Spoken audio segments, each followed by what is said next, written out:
రైతులతో మేము groups create చేసుకొని, ఊర్లో ఉన్న పెద్దలతో మేము గ్రూప్స్ క్రియేట్ చేసుకొని ఇంటెలిజెన్స్ అనేది కంటిన్యూస్గా కలెక్ట్ చేస్తూ పోతున్నాం.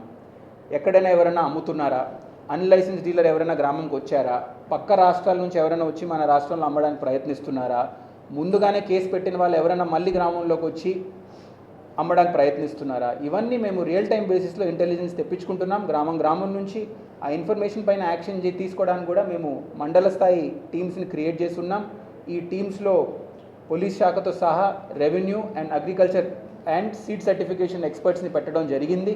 ఈ శాఖ ఎక్కడ కానీ ఇలాంటి కంప్లైంట్స్ వస్తే ఇమ్మీడియట్గా వెళ్ళి తనిఖీ చేసి ఫ్లయింగ్ స్క్వాడ్ లాగా వాళ్ళు యాక్షన్ తీసుకోవడం జరుగుతుంది. ఆఖరిగా కాల్ సెంటర్ అనేది కూడా ఒకటి కలెక్టరేట్లో పెట్టడం జరిగింది. ఈ నంబర్ ప్రెస్ ద్వారా అందరికీ కూడా అందించడం జరుగుతుంది.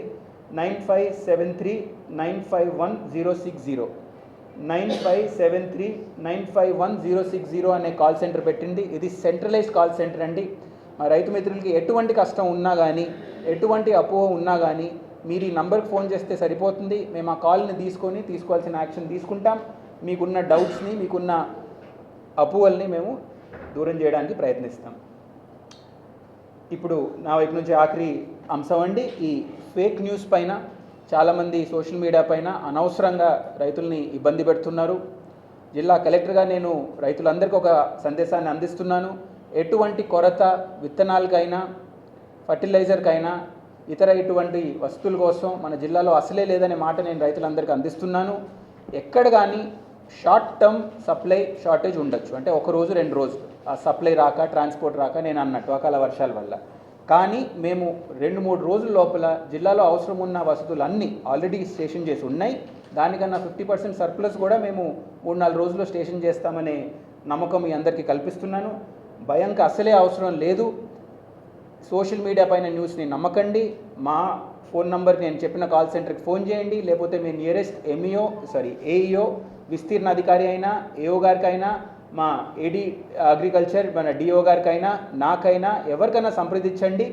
మీ ప్రాబ్లమ్ని పరిష్కరించే వరకు మేము వెంటపడతాం అండ్ జాగ్రత్తలు తీసుకోవడం ముందుగానే జరిగింది.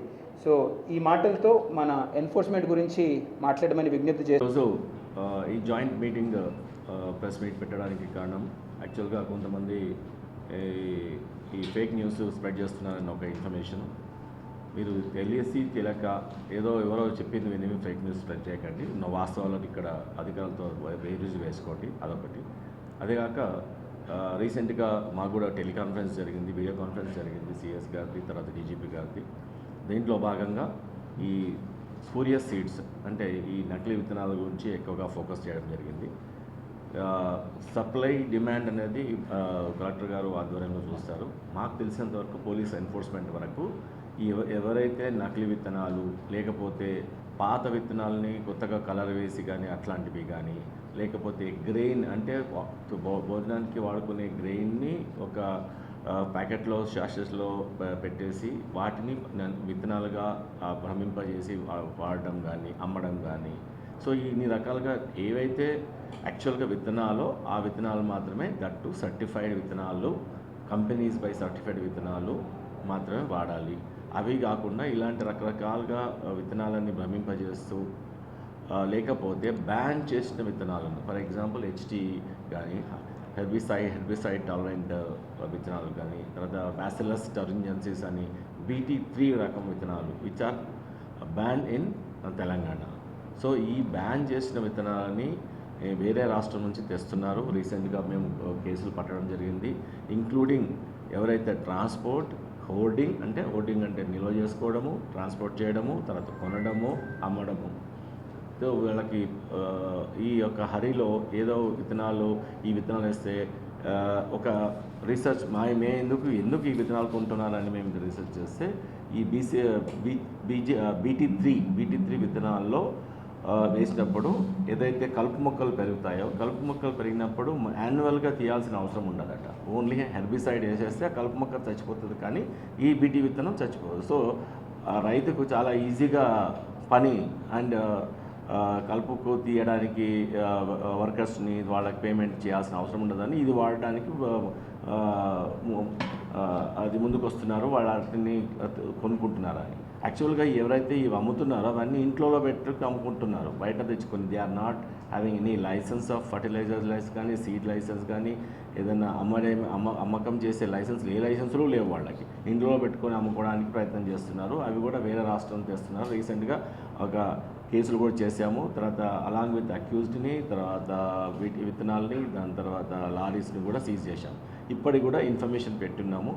అలాగే ఇప్పుడు ఒక జాయింట్ టాస్క్ ఫోర్స్ కూడా ఏర్పాటు చేశారు. ప్రతి మండలాల్లో ఎస్హెచ్ఓ, అక్కడ ఉన్న ఎస్హెచ్ఓ, తర్వాత agriculture officer, seed certification officer, వీళ్ళందరూ రెవెన్యూ డిపార్ట్మెంట్ నుంచి ఎవరైతే ఉన్నారో అపాయింట్ చేసిన వాళ్ళందరూ ఒక టీమ్గా ఉన్నారు. అలాగే మేము చెక్ పోస్టులు కూడా పెట్టాము. ఇప్పుడు ఏది ఇంటర్ డిస్ట్రిక్ట్ చెక్ పోస్ట్ ఎక్కడైతే మాకు బార్డర్ ఉంటుందో కమిషనర్ అయితే అది కూడా పెట్టాము. అలాగే ఒకటి మహారాష్ట్ర బార్డర్లో కూడా సిరోంచా నుంచి వచ్చే రామన్పల్లిలో ఇంతకుముందు ఎలక్షన్ అప్పుడు పెట్టిన బార్డర్ చెక్ పోస్ట్ కూడా కంటిన్యూ అవుతా ఉంది.